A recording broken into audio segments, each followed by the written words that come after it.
Well, here we are again, visual storytelling, and this is chapter 3 and 4. And it's such a gorgeous day. I had to sit in front of a sunny window, so I hope it's not too glaring. I just went for a walk, and it's just so beautiful out. It's nice. So, shall we begin? Question number 1. What makes a character a main character? The one who experiences the greatest degree of personal change, or who causes the greatest degree of change in his world during the story, is a main character. I switched my camera angle as the sun was getting a little too strong, a little too bright. So, question number 2. What is character arc? This is the fundamental change in a character or the character's world in order to accomplish his goal, obtaining something he wants but he doesn't have yet. The most ideal character arcs transition the character from one worldview to almost as opposite a worldview as possible. The greater the change, the greater the arc, creates a more impactful, compelling story. Question number 3. What is a universal trait? This is a character trait or experience that is common enough for just about everyone to relate to. Universals create the connection with the audience, the shared emotion or conflict. Some ways of establishing this is by demonstrating a skill or through suffering, humor, showing kindness, or commanding some sort of respect. Question number 4. What are supporting characters? Supporting characters help the main character in some way to overcome the challenges. It can be done through encouragement or creating more conflict. Some roles the supporting character can play are the perspective character, the one that gives voice or a point of view or a lens through which the story is told. The antagonist is the obstacle, be it a strong, fierce enemy or a brick wall. The sidekick, a very obvious supporting character. Mentor is another supporting character, usually portrayed through wisdom, sometimes older characters. Question number 5. Do all characters change? Not all characters change. The story exists to force a change brought about in or through the main character, but supporting characters, most notably the antagonists, don't necessarily change. Question number 6. As the purpose of the story is to complete the character's arc or overcoming an obstacles for a complete and satisfying story, the protagonist must change. Question number 7. What are obstacle characters? Characters that hinder the main character from obtaining their goal. This may be inanimate objects, even like a mountain or a brick wall again. Beliefs or communities can also be blocks to their desired goals. Question number 8. What do mentors do? Mentors provide wisdom, guidance, and motivation.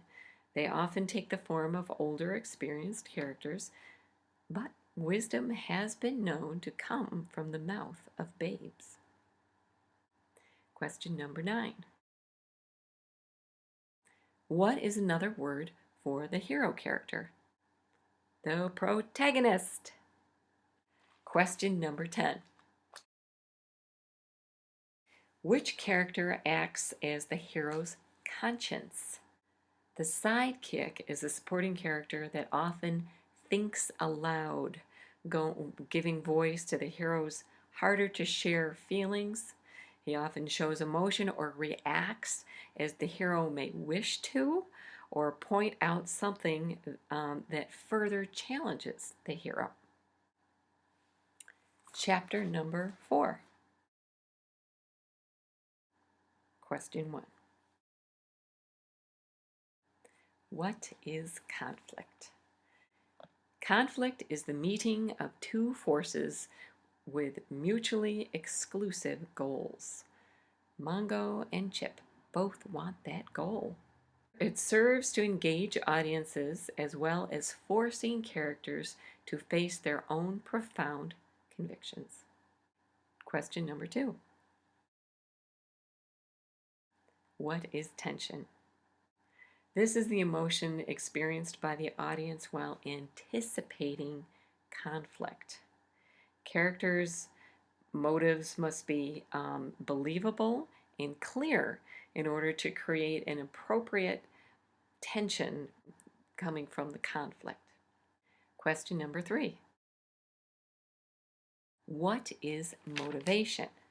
Motivation is the reason, whether it be personal values or simply saving one's skin, behind an action. It's what makes the character's actions and choices believable. If we don't understand why they're doing something, then it doesn't make sense and the audience will often disconnect. Question number 4. Why do characters need to be forced to change? Okay, everybody who likes change raised their hand. I thought so. Because we don't enjoy change. If the character is too willing to change, then it's not believable. And once again, we won't make that emotional connection. Question number 5. How does a visual storyteller lock in a character? This is done by removing all the character's choices. Quite simply, it is do or die. Question number 6. How does an audience derive meaning from the stakes? The meaning of the stakes, or what is at risk, is from the character's point of view in the story. Question number 7. Why are stakes important only based on the character's values? Again, we all bring different values and perspectives and beliefs to a story. It's the character's values and motives that need to be clearly understood in order to create the conflict or tension. If a blue ball bounced across the road and we lost it, to us that wouldn't be very important. But if it's a child's favorite toy, then the tension mounts because there's a different belief. It's important to the character. Question number 8. Do stakes change in intensity depending on genre? Again, the stakes in a child's short story would be much less intense than an R-rated murder mystery. There's quite a difference in stakes between an Abbott and Costello comedy and a science fiction thriller like Aliens. So that wraps up chapter 3 and 4 for visual storytelling. And good evening.